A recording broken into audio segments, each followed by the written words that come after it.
Nunca esquecerei aquele verão.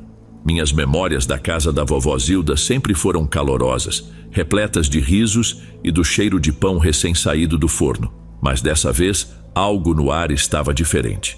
Embora eu não entendesse bem naquela época, uma parte de mim pressentia que algo estava prestes a acontecer. Chegamos ao vilarejo escondido nas montanhas de Durango no meio da tarde. A viagem havia sido longa e exaustiva, com curvas intermináveis enquanto subíamos por caminhos estreitos, ladeados por árvores que se erguiam como antigas sentinelas. O céu, que na cidade era de um azul constante, ali se transformava em um tapete mutante de nuvens cinzentas que se moviam lentamente como se anunciassem algo. A casa da vovó estava cercada por um jardim negligenciado, onde a natureza havia retomado seu domínio, e ela, já debilitada, não conseguia mais cuidar dele como antes. As paredes de adobe, embora ainda sólidas, exibiam as marcas do tempo, e o telhado coberto de musgo exalava um cheiro de umidade. Ao longe, a montanha se erguia imponente, com seu cume quase sempre envolto por uma névoa que nunca se dissipava completamente. O ar era pesado, saturado de umidade, e uma brisa fria nos envolvia como um abraço de boas-vindas. Sempre que íamos para lá, aquele frio nos fazia sentir verdadeiramente na montanha, na casa da vovó, ao mesmo tempo que nos lembrava o quanto estávamos distantes do calor de nossas casas na cidade.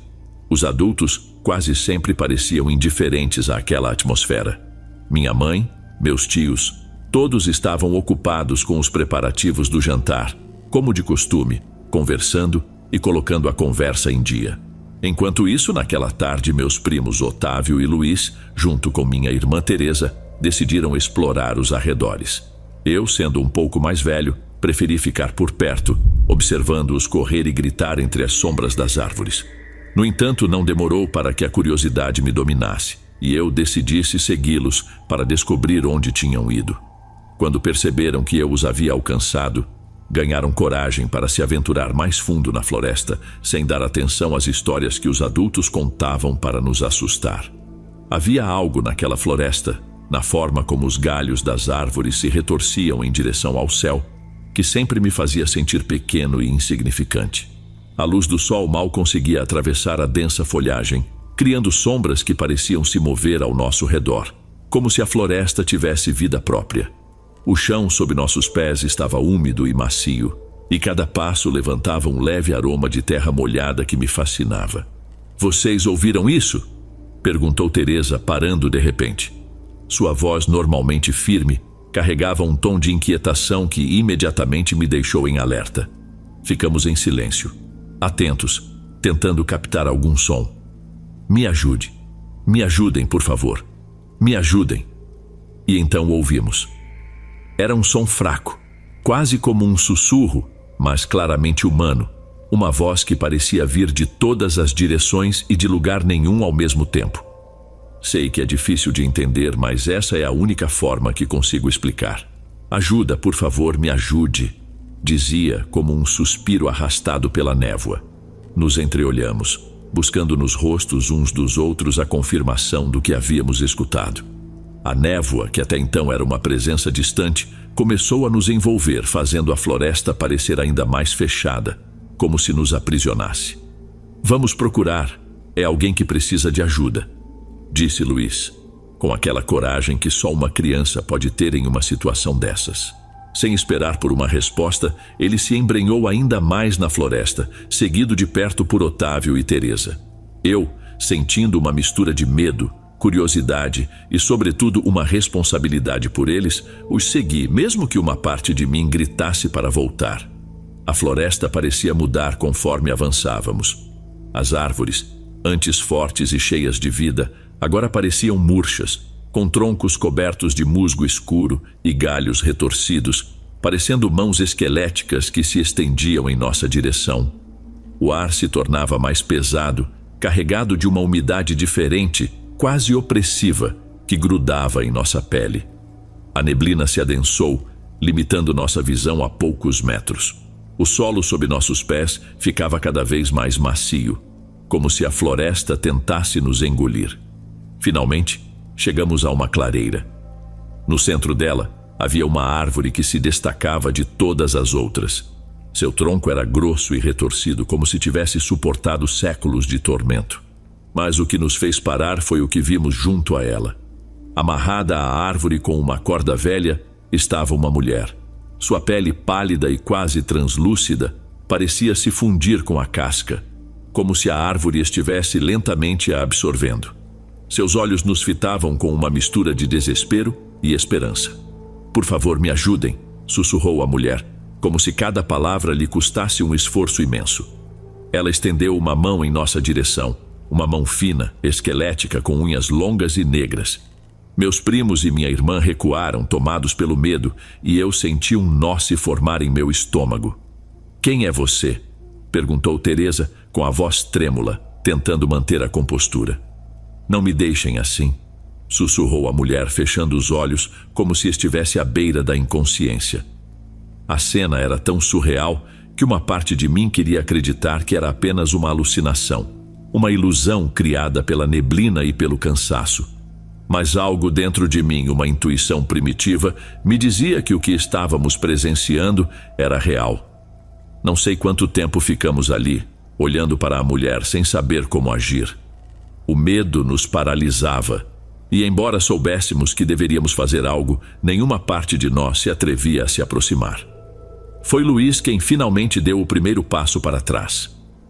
"Não podemos. Precisamos avisar os outros meus pais, minha avó", disse ele, com a voz tremendo de terror. Assenti, incapaz de dizer qualquer coisa. Nós 4 demos meia volta e começamos a correr, tropeçando na vegetação rasteira, sentindo os galhos e raízes como se tentassem nos segurar. A neblina nos envolvia cada vez mais, e o eco da voz da mulher ressoava em minha mente a cada passo. Sentia-me culpado por deixá-la ali, por não ter feito nada para ajudá-la. Chegamos à casa ofegantes, com o medo estampado em nossos rostos. Os adultos nos olharam surpresos, e quando começamos a contar o que havíamos visto, suas expressões mudaram de incredulidade para preocupação. Mas foi a vovó Zilda quem realmente compreendeu a gravidade da situação. Seu rosto, normalmente calmo e sereno, escureceu, e seus olhos adquiriram uma intensidade que eu nunca havia visto antes. "Levem-me até lá, quero ver", disse ela com uma voz firme, quase autoritária, muito diferente do tom que costumava usar conosco. Embora estivesse muito fraca e precisasse de ajuda para caminhar, nenhum de nós ousou contrariá-la. O caminho de volta à clareira foi silencioso. A neblina parecia mais espessa, como se a própria floresta quisesse ocultar o que havíamos visto. Quando chegamos, meus pais e tios começaram a procurar desesperadamente pela mulher que descrevemos, mas não havia sinal dela. Tudo o que encontramos foi aquela árvore escura e retorcida.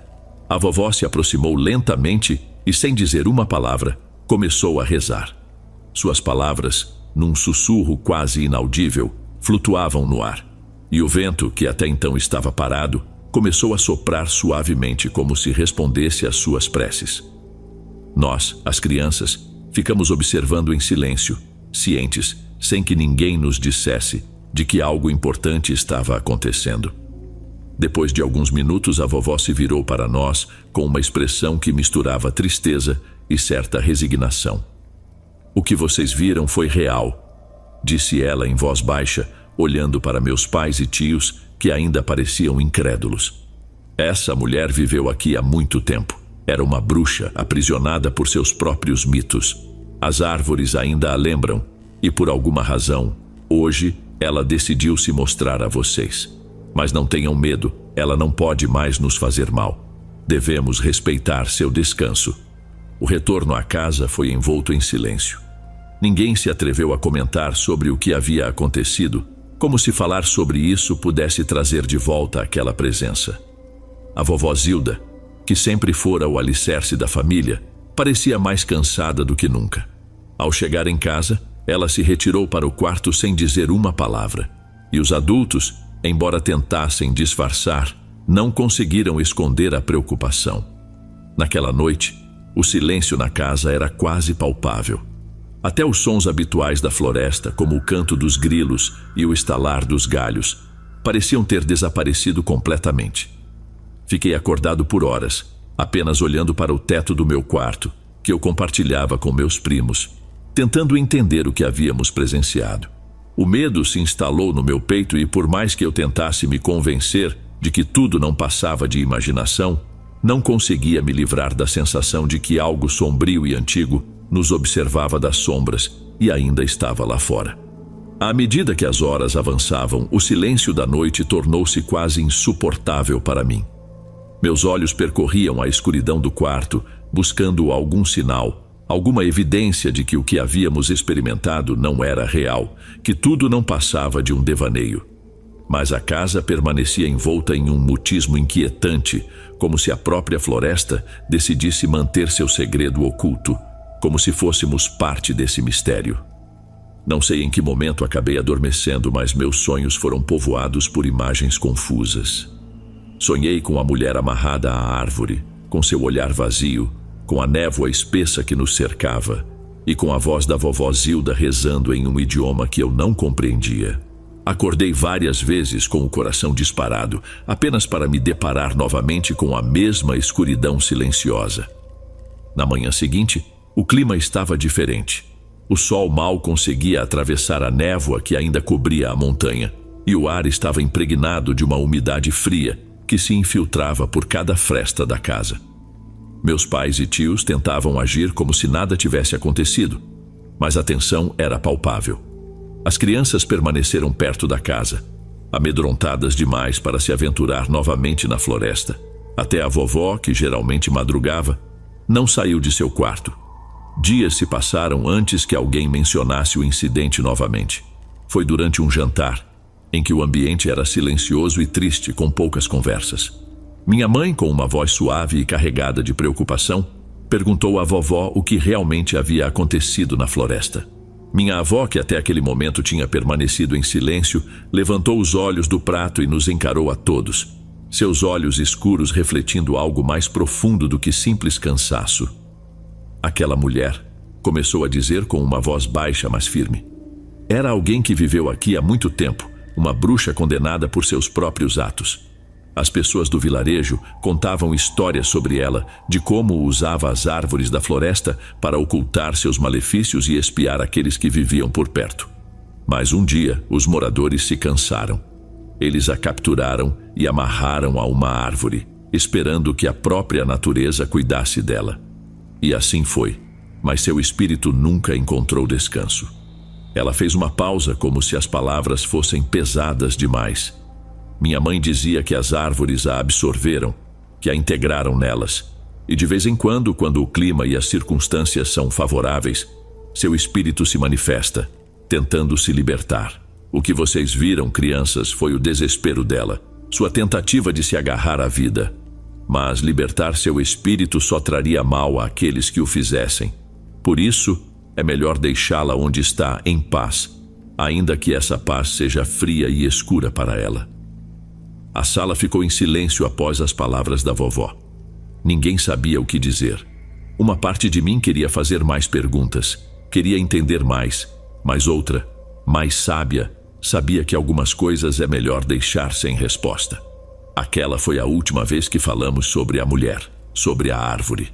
A vida seguiu seu curso, e com o tempo, as visitas à casa da vovó se tornaram menos frequentes.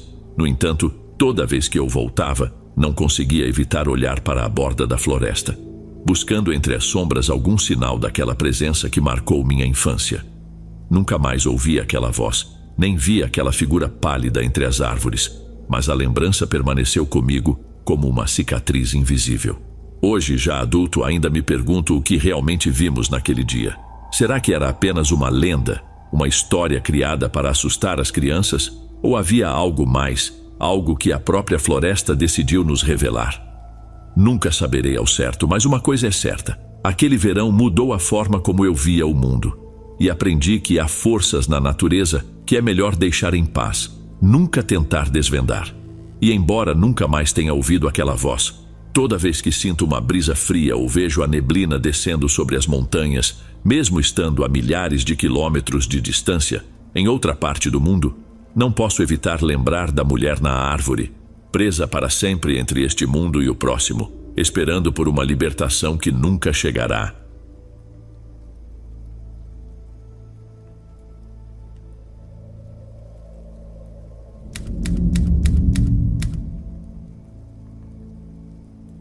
Apesar de este relato não ser tão assustador e nem particularmente extenso, na verdade é bem breve, ele me marcou profundamente na época. Em 2021, eu tive uma cachorrinha muito adorável, que me cativou desde o momento em que entrou na minha vida. Naquele período, eu enfrentava tempos difíceis. Com apenas 13 anos e no meio de uma pandemia que me isolava de tudo, assim como muitos outros, eu me sentia extremamente e incrivelmente sozinho. Mas ela foi minha salvação. A cachorrinha era cheia de energia e alegria, mas para não me prolongar demais e evitar reviver sentimentos dolorosos, ela faleceu no mesmo ano, cerca de 8 meses após ter chegado à minha vida. Quando ela se foi, senti como se meu mundo tivesse desabado. Nunca antes eu havia chorado pela perda de um animal de estimação, e não porque não os amasse, mas porque desde criança sempre tive dificuldade em expressar minhas emoções, e às vezes, mesmo quando estou profundamente triste, simplesmente não consigo chorar. Mas dessa vez, passei o dia inteiro chorando. Eu me recusava a aceitar a realidade e desejava desesperadamente que ela ainda estivesse viva. Quando a noite chegou, custei a pegar no sono, mas eventualmente adormeci.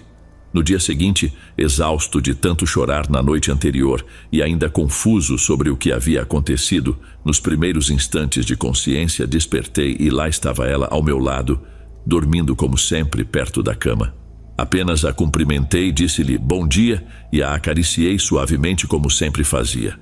Depois, fui ao banheiro e foi somente ao sair, quando a chamei para dar-lhe comida e ela não veio, que me lembrei de que ela havia falecido no dia anterior. Naquele dia chorei como nunca. Ela tinha retornado e eu simplesmente não consegui me despedir como gostaria. Mesmo tendo, de certa forma, uma segunda chance, ainda me arrependo de não ter aproveitado como deveria. Talvez fosse exatamente disso que eu precisava. Uma última carícia como as tantas que lhe dei todos os dias. Um último olá, sem o peso triste das despedidas.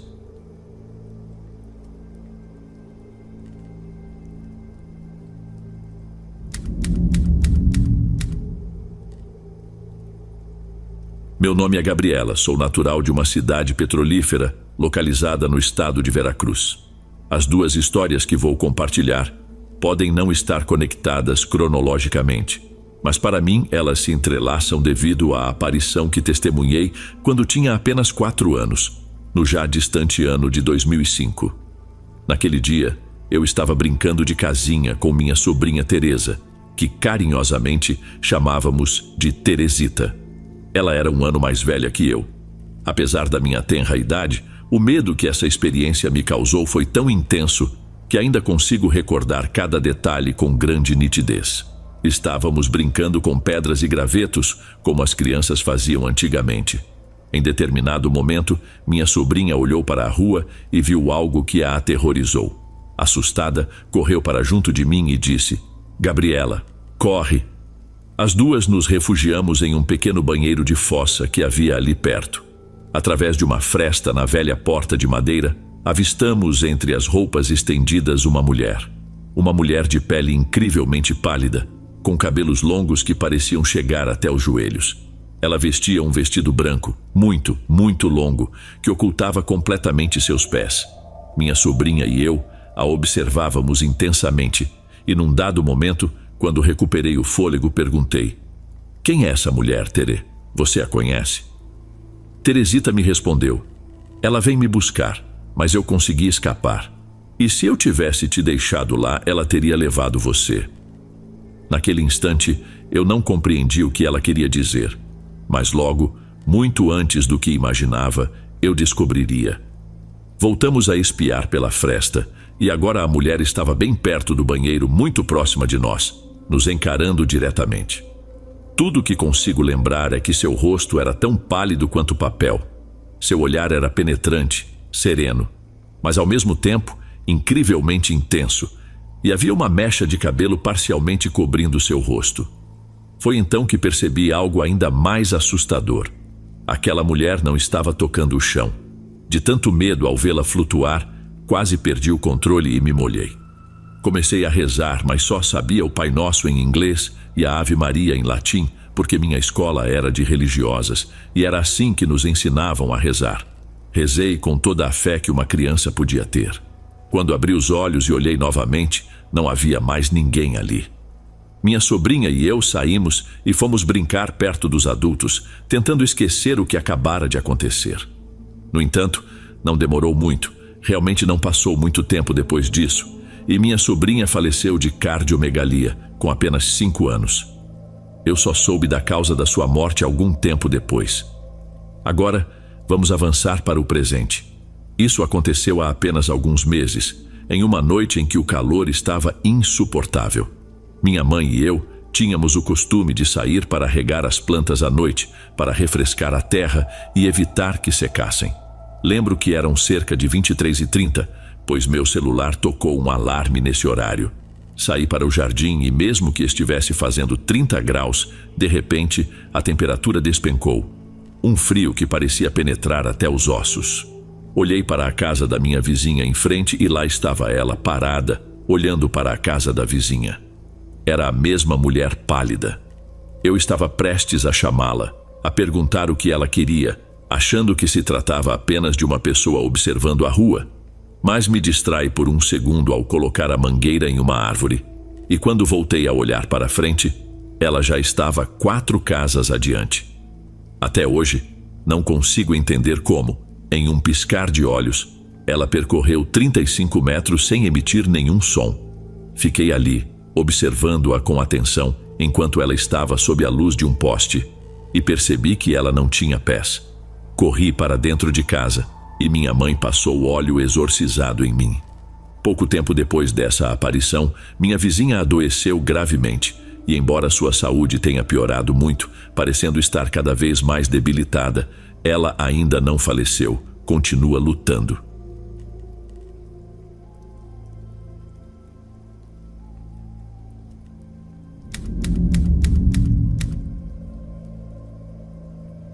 Eu moro no México.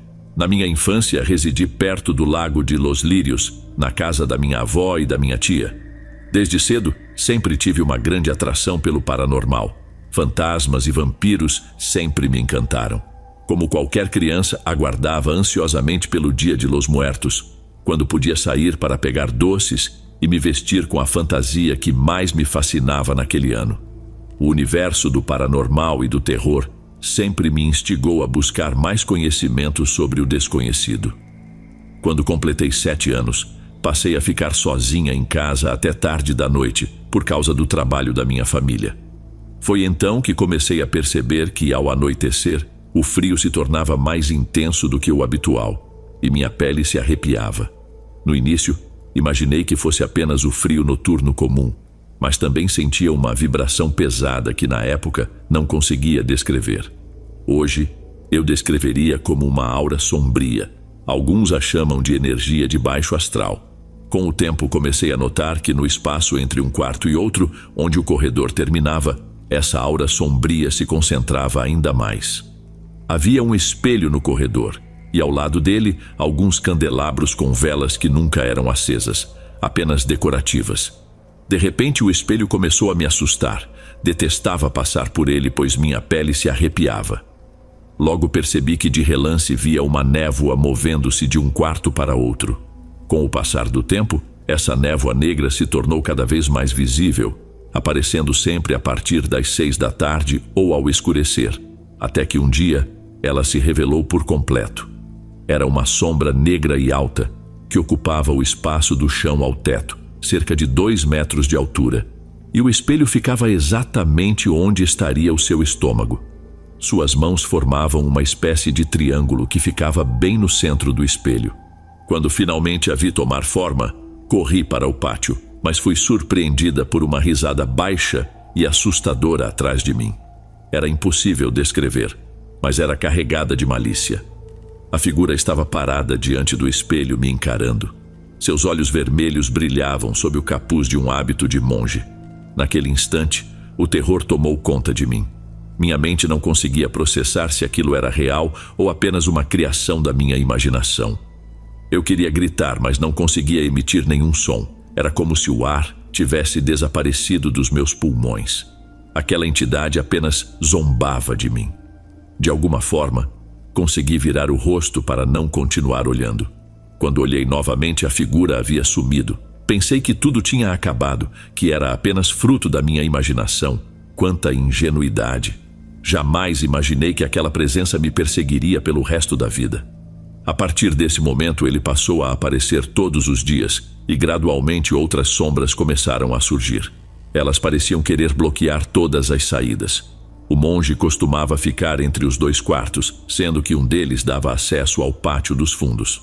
Logo depois, apareceu uma figura corpulenta que se posicionava na porta do pátio de serviço, e na entrada da casa surgia a sombra de um cachorro.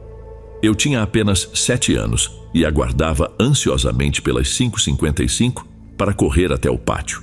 Mas as coisas mudaram quando as outras sombras começaram a aparecer em qualquer horário e eu precisava estar sempre pronta para fugir. Felizmente, eu tinha uma casinha de bonecas que adorava, pois era o meu refúgio, onde eu esperava pela minha tia, que era como uma mãe para mim. Assim que ela chegava, eu me sentia segura novamente e a aura pesada dentro de casa se dissipava. Só a sentia em frente ao espelho. O tempo foi passando até que, em um dia frio e chuvoso, minha tia chegou e me encontrou tremendo de frio na minha casinha de bonecas. Quando ela me viu, perguntou por que eu não tinha entrado em casa para me aquecer e naquele momento eu desabei em lágrimas, contando tudo o que vinha acontecendo nos últimos meses. Sua expressão era uma mistura de surpresa e raiva. E ela disse: "Ah, mas veja só, menina. Não vou mais deixar você assistir a essas coisas de terror que tanto gosta. Olha só como você está apavorada." Pensei comigo mesma. Claro, como ela poderia acreditar? Certamente vai pensar que tudo isso não passa de uma invenção da minha mente, algo influenciado pelas lendas e programas de terror que sempre adorei. No fim de semana, ouvi minha mãe perguntar à minha avó: "Mãe, você contou à menina algo sobre o monge que aparecia para minha irmã?" Minha avó, visivelmente assustada, fez o sinal da cruz e respondeu: "Claro que não. Como pode pensar isso? Aconteceu alguma coisa com a menina?" Naquele momento, o terror tomou conta de mim. Eu sabia que não estava enlouquecendo. Sabia que elas não acreditavam que tudo era fruto da minha imaginação. Elas sabiam que ele existia. Lembro que estava prestes a fazer minha primeira comunhão e me apeguei a Deus, a Bíblia e as orações, embora sempre sentisse que Deus não me ouvia nem me protegia. Por um tempo, o monge desapareceu. Não o vi mais e cheguei a acreditar que tinha me livrado daquele espectro maldito. Mas como eu fui ingênua. Anos se passaram antes que eu voltasse a reviver aquele pesadelo. Aos 15 anos, como qualquer adolescente com acesso à internet, comecei a me interessar pelo oculto. O paranormal sempre foi o meu tema favorito. Aprofundei-me no ocultismo, na magia e nas diferentes práticas de adivinhação, descobrindo o vínculo especial que eu tinha com o que na época chamava de universo. Descobri a religião panteísta, mais conhecida como Wicca, e mergulhei em seu lado filosófico, chegando até o satanismo. Aprendi muito na teoria, mas nunca coloquei em prática, pois minha tia e minha avó haviam se tornado cristãs e ficariam chocadas. Foi então que tudo recomeçou, mas desta vez foi ainda mais aterrorizante do que antes. Primeiro, os pesadelos voltaram, onde o monge aparecia zombando de mim com aquela risada sinistra de sempre. Eu acordava encharcada de suor, apavorada por ter visto novamente aqueles olhos vermelhos, por ter ouvido aquela risada maligna e por lembrar daquele maldito espelho. Uma noite sonhei que aquela coisa invadia a casa, deslizando seus dedos azuis, podres e repugnantes pelos móveis. Na sala de jantar havia uma vitrine de madeira com prateleiras de vidro e fundo espelhado.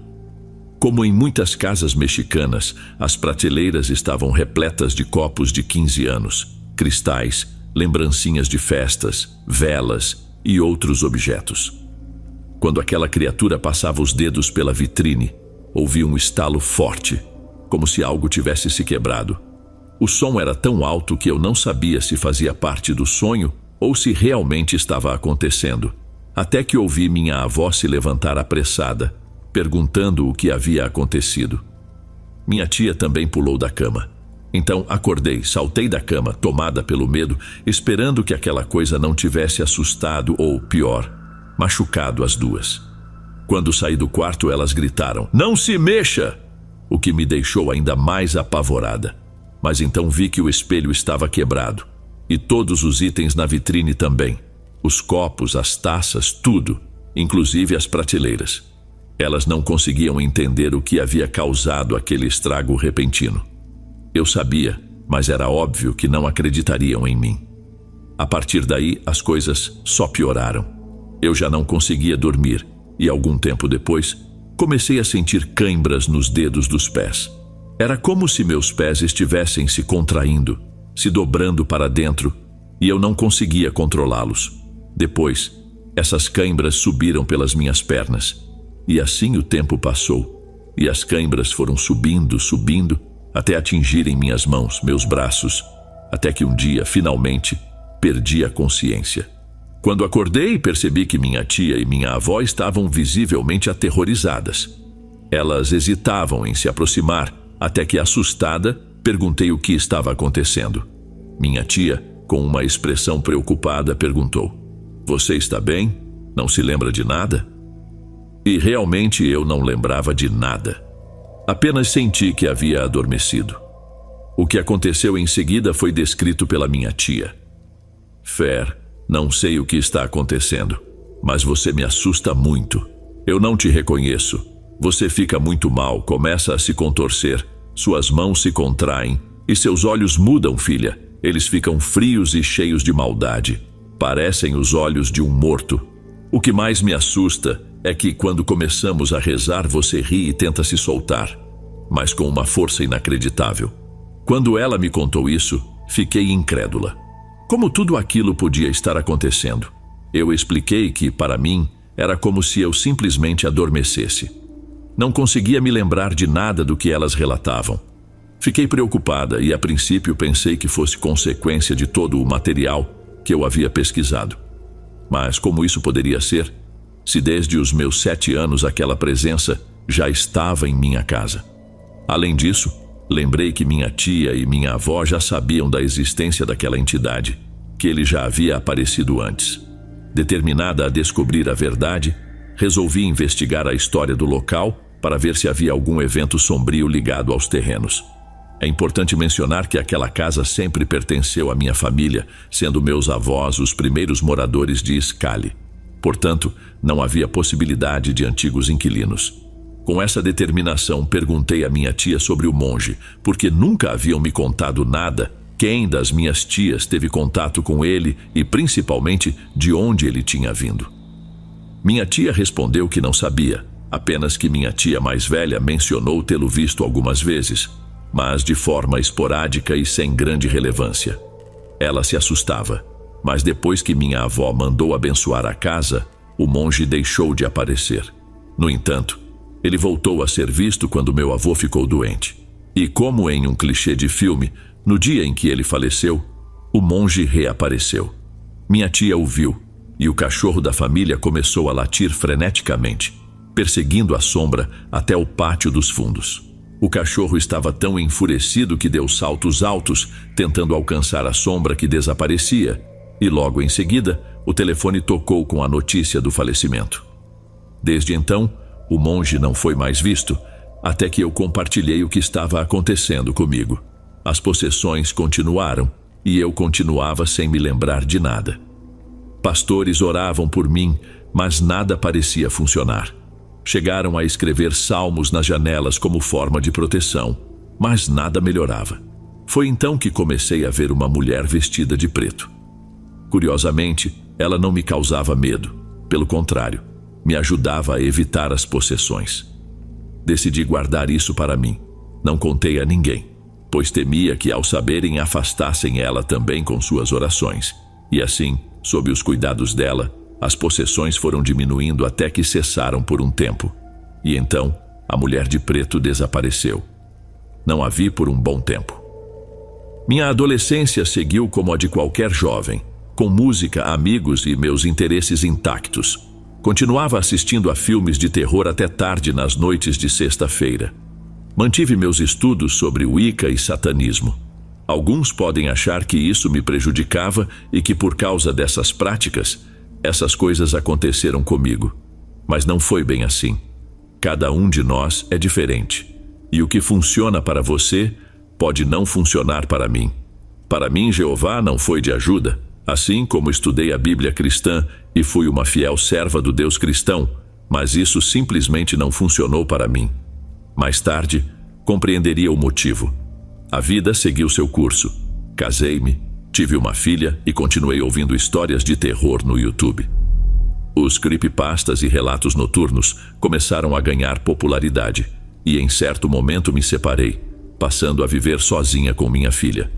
Moramos um tempo em Tultepec. Não imaginávamos que aquela presença nos encontraria lá. Minha filha, com apenas 1 ano, estava aprendendo a usar o banheiro sozinha e tinha um penico para isso. Uma noite, ela me avisou que precisava ir ao banheiro. Levei-a, mas ela começou a chorar e dizer que tinha medo, apontando para a escuridão com a vozinha de uma criança de 1 ano. Quando me virei, vi aquela coisa e minha visão começou a ficar turva. Senti que ia desmaiar, mas o amor de mãe é poderoso e me deu forças para pegar minha filha e correr para o quarto. Tranquei a porta, acendi as luzes e abracei minha filha, implorando a Deus que a protegesse. Passei a noite acordada, vigiando e cuidando para que tudo estivesse bem. Quando o dia começou a amanhecer, consegui dormir um pouco. No dia seguinte, recebi a notícia de que minha tia estava com câncer. Essa doença a levou em apenas 3 meses. Minha avó, com medo de ficar sozinha, pediu para que eu voltasse a morar com ela. E eu aceitei. Aqueles foram os meses mais tristes da minha vida, mas juntas conseguimos superar. 1 ano depois, conheci o homem que hoje é meu marido.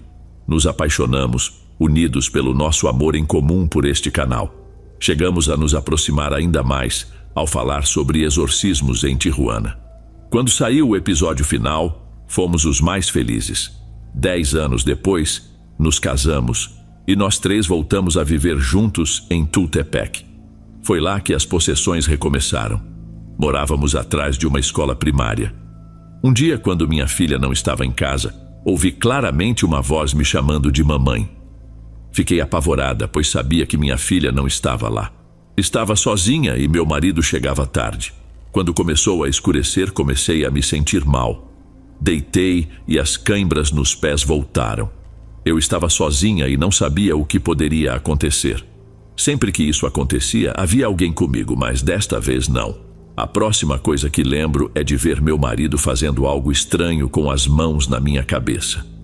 Voltei a mim, e depois disso, as possessões diminuíram, até que por circunstâncias da vida tivemos que voltar para Iscali, desta vez perto da lagoa de Axotlan. Fazendo um parêntese, na última semana que passamos na casa anterior, ouvimos, às 3 da manhã, o relato amaldiçoado dos relatos da noite, aquele que um programa de rádio não ousou contar. Escutamos a primeira versão, aquela que não dava avisos do que estava por vir, a que foi apagada. Lembro que até verificamos que número de visita éramos para calcular em quanto tempo a maldição nos alcançaria.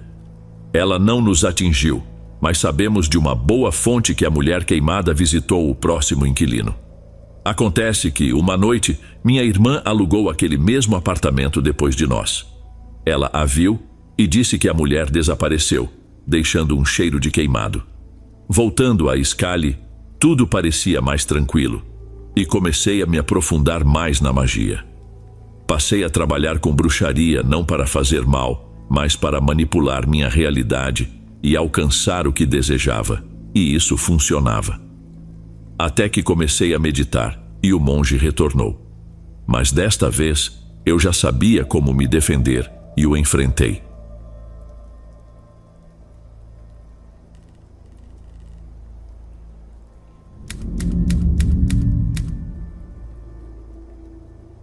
Provavelmente foi em 2006 quando tive essa visão pela primeira vez. Eu tinha apenas 4 anos e estava no 2º andar da minha casa, a caminho do meu quarto, quando algo imenso emergiu de lá. Uma figura escura que quase me atropelou, chocando-se contra todas as paredes e finalmente colidindo com a parede do outro lado do corredor. Eu gritei, e aquela coisa se virou e depois desapareceu. A luz estava apagada, então quando minha mãe correu para ver o que tinha acontecido, ela disse que era apenas minha imaginação, que naquela casa não havia fantasmas, que eles simplesmente não existiam. Ela nunca acreditou no que eu disse ter acontecido. Assim, quando cerca de 2 anos depois ouvi novamente essa aparição, ela afirmou que provavelmente era apenas um sonho, uma lembrança traumática daquela visão que eu acreditava ter tido 2 anos antes. Embora desta vez eu não tenha visto nada, o que ouvi foi muito claro. Os ruídos das pancadas nas paredes, os impactos contra a parede do fundo. Acredito que esqueci disso até algum momento em 2020, em plena pandemia, quando, estando na parte de baixo da casa, ouvi novamente alguém saindo do meu quarto, batendo nas paredes, esbarrando por todos os lados e terminando com um golpe no final do corredor. Nunca tivemos fantasmas, disso tenho certeza. Minha mãe sempre se esforçou para que eu soubesse que nada disso existia, que nada disso poderia me fazer mal. Ela fez tudo o que estava ao seu alcance para que eu vivesse em paz, especialmente porque éramos apenas nós dois, e porque em muitas ocasiões eu precisava ficar sozinho em casa por longos períodos. Para uma criança que precisa passar tanto tempo sozinha como eu, não é saudável acreditar em fantasmas e demônios. Suponho que seja uma questão de instinto de conservação, de sobrevivência. Nossa casa sempre teve uma energia tranquila, muito amor. Eu morei com meu pai por um tempo, mas durante a pandemia voltei para que minha mãe não ficasse sozinha. Meu pai vive com sua nova esposa, e embora nos demos bem, não consigo vê-la como parte da minha família. Não é por causa dela, mas a verdade é que também não sinto essa conexão com meu pai. Só percebi o quanto sentia falta daquela serenidade da casa da minha mãe quando voltei. Acordar com os sons dela na cozinha, preparando o café da manhã às 6 da manhã, chegar em casa e ouvir o murmúrio da TV com as notícias na sala, e a forma meticulosa como ela arrumava minhas coisas na escrivaninha que compartilhávamos, para garantir que tudo estivesse sempre em seu devido lugar. Numa terça-feira de dezembro, no mês passado, pouco antes do Natal, o telefone tocou, mas havia algo estranho no som desta vez. Um pressentimento me dizia para não atender, mas minha cabeça estava doendo o dia todo, então decidi pegar o telefone. Era a esposa do meu pai. "Você está em casa? Está sozinho?" perguntou ela. Respondi que sim. "Seu amigo da frente está por aí? Pode ir até ele, por favor?" Espiei pela janela, mas meu amigo não estava lá. Eu disse que não e perguntei o que estava acontecendo. "Ok, preciso que você se sente. Sua mãe sofreu um acidente. Seu pai foi ao hospital. Sua mãe faleceu. Eu vou te buscar em meia hora. Vou passar por você." Depois que ela parou de falar, não me lembro do que aconteceu com o telefone até encontrá-lo quebrado algum tempo depois. Acho que o joguei na parede. Eu sentia como se nada fosse real. Uma tontura me invadia, quase me fazendo desmaiar. Saí para o corredor e tentei me dirigir às escadas, mas minhas pernas fraquejavam. Fechei os olhos e com passos determinados avancei, desejando destruir tudo ao meu redor. No final do corredor, bati contra a parede. A única coisa que consegui fazer foi golpeá-la com força, machucando meus punhos na tentativa de sentir algo que não fosse aquela tristeza profunda. Mas então alguém gritou. Uma criança gritou atrás de mim no corredor. Reconheci aquela voz. Naquele instante, me reconheci. Virei-me e vi uma figura, a minha, suponho, um garoto correndo em direção ao quarto de sua mãe. Naquele momento compreendi tudo o que havia acontecido, e mesmo com o coração em pedaços, senti uma certa alegria por aquele menino, o que eu acabara de ver, porque sabia que eu, naquele instante, em outro tempo, mas naquele instante, estava abraçando minha mãe.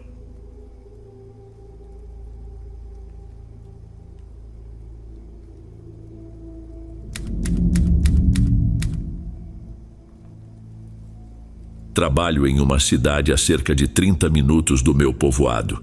Todos os dias preciso pegar um táxi para chegar ao terminal e de lá embarcar no ônibus que me leva de volta para casa.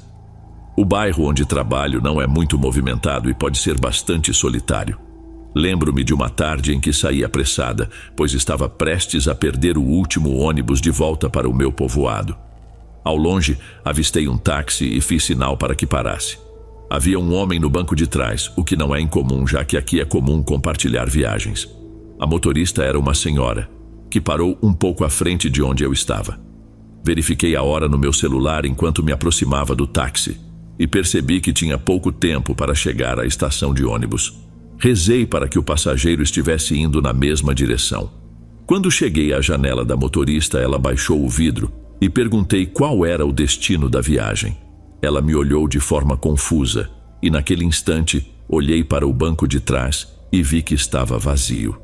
Um pouco desconcertada, entrei no táxi. Já a caminho da estação, ainda incomodada, resolvi falar sobre o que tinha acabado de ver. Relutei se deveria ou não contar, mas no fim, acabei falando. Você não vai acreditar, mas agora há pouco, quando me aproximei, vi claramente um senhor no banco de trás. Pensei que você já tinha um passageiro, mas quando parou, percebi que não havia ninguém. Notei que a taxista ficou assustada, olhou para o banco de trás e em seguida riu, um tanto nervosa. Então sua expressão mudou, tornando-se mais triste. Será que alguém me acompanha? Ela perguntou. Talvez, eu disse. Talvez tenha sido apenas uma ilusão de ótica, mas ela me contou que há alguns dias, um tio dela e o filho morreram em um acidente, e que talvez o homem que eu vi fosse um deles. Fiquei em silêncio, sem saber o que responder, e assim seguimos a viagem. Mas essa foi apenas uma lembrança que me veio à mente por causa do que aconteceu hoje. Como de costume, eu precisava pegar um táxi para chegar à estação. Fiquei alguns minutos na esquina esperando por um, até que avistei ao longe um carro com um passageiro no banco da frente. Fiz sinal, e ao me sentar no banco de trás, me surpreendi ao perceber que o banco da frente estava vazio. Pensei que minha visão estava me pregando peças de novo, e como uso óculos, considerei que talvez já fosse hora de trocá-los. O motorista perguntou para onde eu estava indo, e eu respondi que para o terminal. Sou uma pessoa que não tem dificuldade em socializar, talvez por isso trabalho com atendimento ao cliente. Então, comecei a conversar com ele e acabei mencionando. Sabe, não sei se foi minha imaginação ou se estou vendo coisas, mas vi alguém sentado com você no banco do carona quando fiz sinal. O taxista me olhou pelo espelho. Não sorriu. Estava muito sério. Ele disse que eu não era a primeira pessoa a comentar isso, que vários passageiros já haviam mencionado ver um senhor sentado ao lado dele. E então, ele me contou algo mais. Vou te contar uma experiência que tive. Um dia cheguei tarde em casa, me deitei um pouco e, sem perceber, já era meia-noite. Acordei, vi a hora e decidi lavar o táxi, pois ele estava muito sujo. Enquanto passava sabão no para-brisa, de repente vi como se alguém estivesse sentado dentro do carro. Me assustei tanto que caí para trás. Senti o sangue subir à cabeça, achei que estava imaginando coisas. De manhã, contei ao meu esposo o que havia visto, e ele me disse que também às vezes o via quando eu saía ou quando chegava. Às vezes, ele o vê sentado ali à noite, quando o táxi está parado. Não sei o que é, mas sei que é algo ruim. Quanto mais tarde, mais pesada a atmosfera começa a ficar aqui no táxi, tanto que já não dirijo até tarde. Este é meu último serviço, já estou indo embora. Perguntei ao motorista se aquele táxi havia pertencido a outra pessoa antes, e ele respondeu que não sabia, que o carro foi trazido dos Estados Unidos e que eles não têm informações sobre ele antes da compra. Talvez seja algo desse tipo, comentou ele, que alguém morreu ali e seu espírito permanece preso ao carro, aparecendo de vez em quando. Esse é o meu relato, amigos. Talvez não seja tão intrigante como muitos dos que são contados aqui, mas ainda assim acho curioso. Gostaria de saber se mais alguém já ouviu falar de um fantasma que se manifesta assim, em um carro.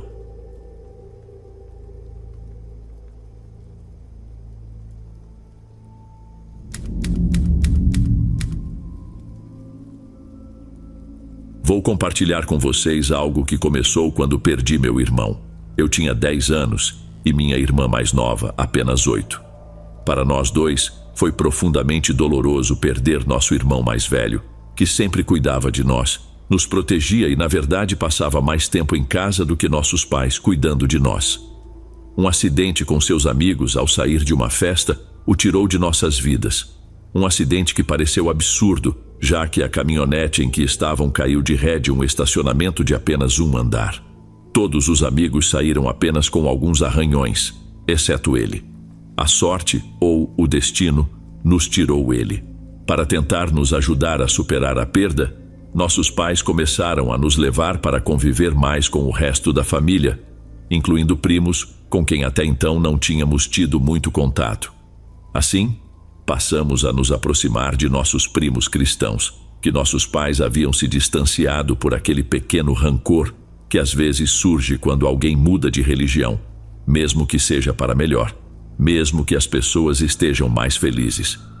Eles eram uma família grande com 6 filhos e sempre pareciam estar alegres. Naquela época, a verdade é que o amor que eles transmitiam nos ajudou muito, tanto que nossos pais até nos permitiram ir com eles a alguns cultos na igreja. Lá, encontramos muita paz, mas a dor não desapareceu. O que chegou foi a força para suportá-la. Nos convidaram para um acampamento com outros jovens da igreja e nossos pais nos deram permissão para ir, principalmente porque nossos tios estavam entre os adultos que cuidariam de nós. Eles ficariam nas cabanas, a alguns metros de onde os jovens montariam suas barracas. Por alguma razão, no meio do primeiro dia de acampamento, minha irmã ficou subitamente muito triste. A lembrança do nosso irmão estava mais forte do que de costume, como se ela o sentisse ali, próximo a nós. Eu também podia sentir algo, mas preferi não mencionar. Tentava me distrair, socializar, mas quando percebi que minha irmã estava triste, fiquei ao lado dela.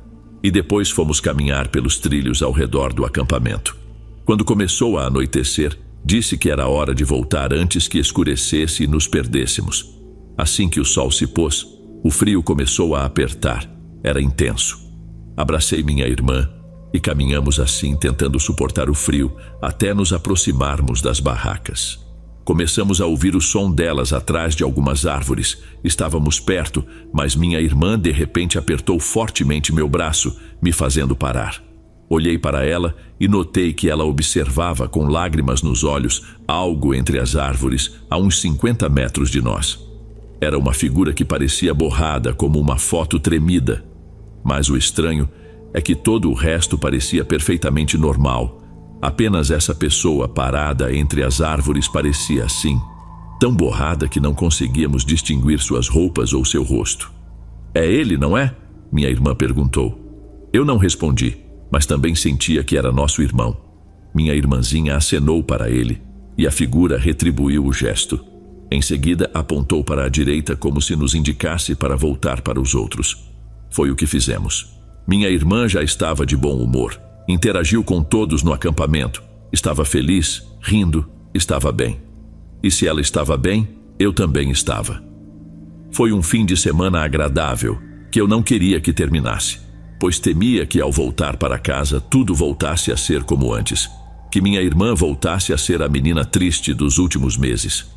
Na última noite, como de costume, começaram a contar histórias de fantasmas ao redor do acampamento.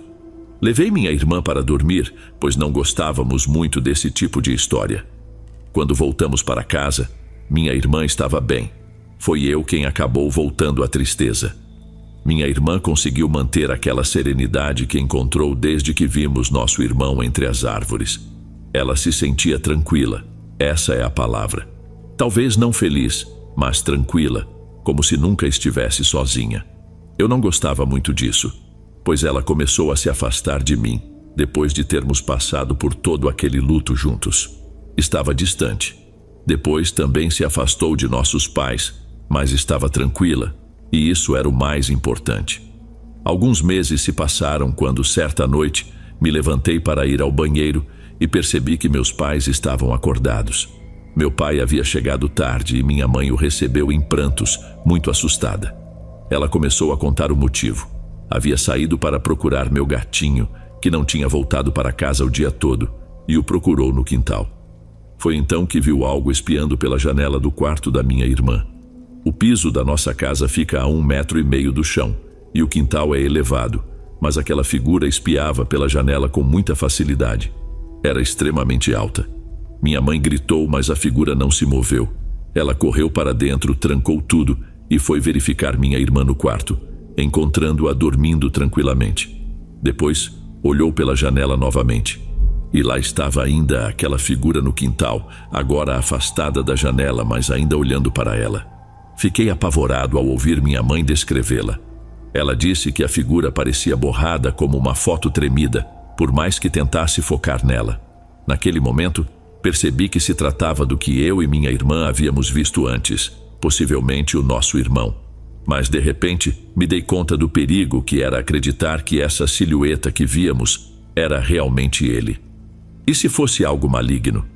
Semanas se passaram e, de vez em quando, minha mãe voltava a ver a figura.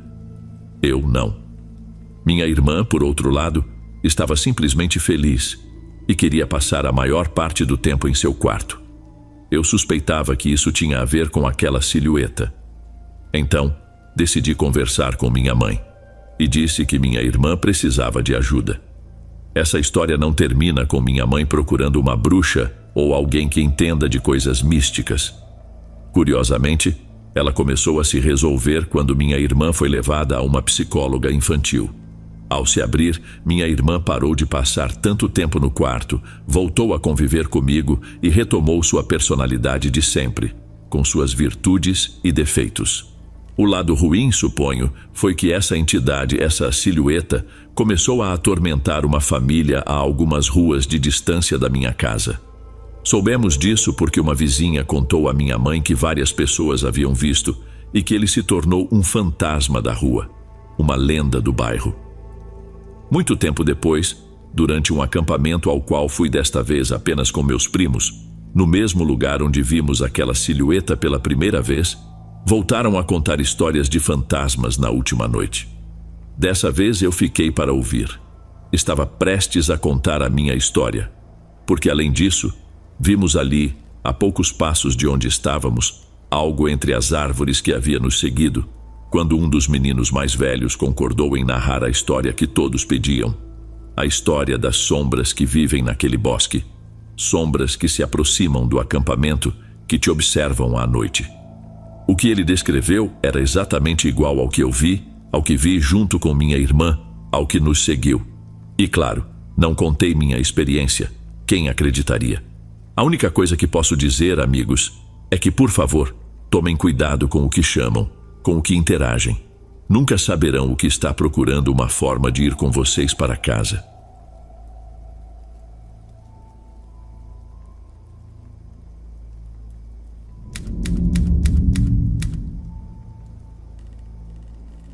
Era uma noite bastante comum para mim.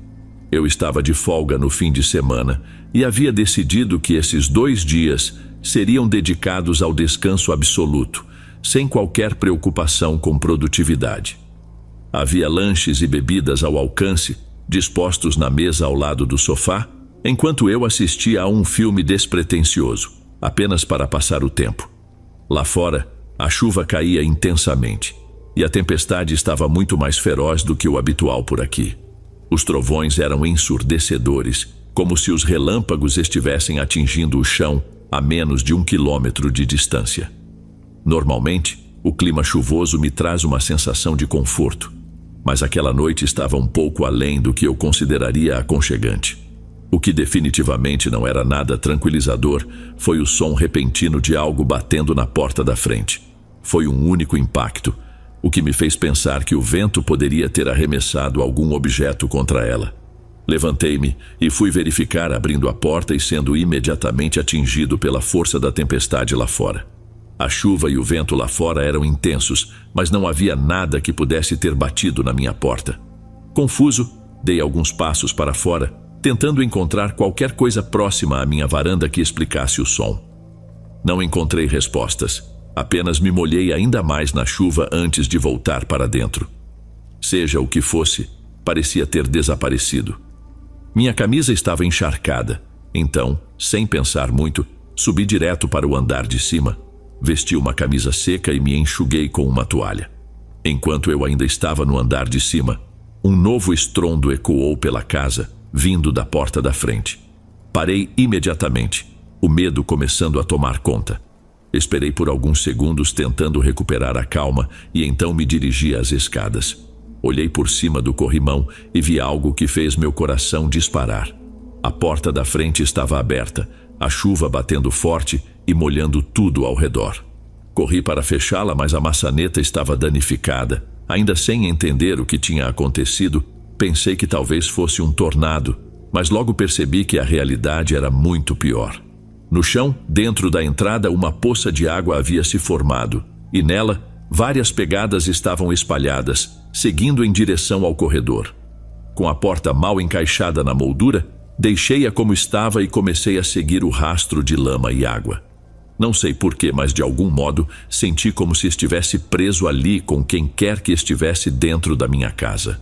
Agora, percebo que deveria ter fugido imediatamente, mas naquele momento, o medo e a adrenalina me fizeram agir de maneira incomum. Quando virei a esquina em direção à sala de estar, vi um par de botas velhas e encharcadas jogadas no chão, e as pegadas que eu estava seguindo terminavam ali. Levantei o olhar. As luzes estavam apagadas naquela parte da casa, restando apenas um pequeno sofá e uma poltrona.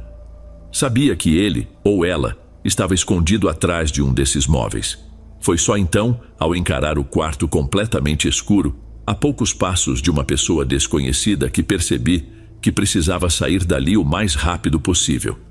Peguei meu telefone no sofá da sala e corri para fora, debaixo da tempestade, encontrando abrigo embaixo de uma árvore enquanto ligava para o 911. Demorou alguns minutos, mas eventualmente os policiais chegaram. 4 deles entraram na minha casa e pouco depois saíram arrastando um homem pela chuva e o colocando no carro de patrulha. Ele parecia insano. Não consigo descrevê-lo de outra forma. Seu cabelo era comprido e seus olhos fundos. O que é ainda mais perturbador é que, após o trancarem no carro, voltei para dentro com um dos policiais. Eles me disseram que o encontraram escondido embaixo do sofá. Então, durante todo o tempo que eu olhava para o quarto escuro, ele provavelmente estava me observando de volta. O mais assustador é que encontramos uma marreta atrás do sofá onde ele estava escondido. Obviamente, ele a usou para arrombar a casa. Mas o que mais ele planejava fazer com ela é um mistério. Espero sinceramente que ele fique preso por muito tempo. Caso contrário, provavelmente viverei paranoico pelo resto da minha vida.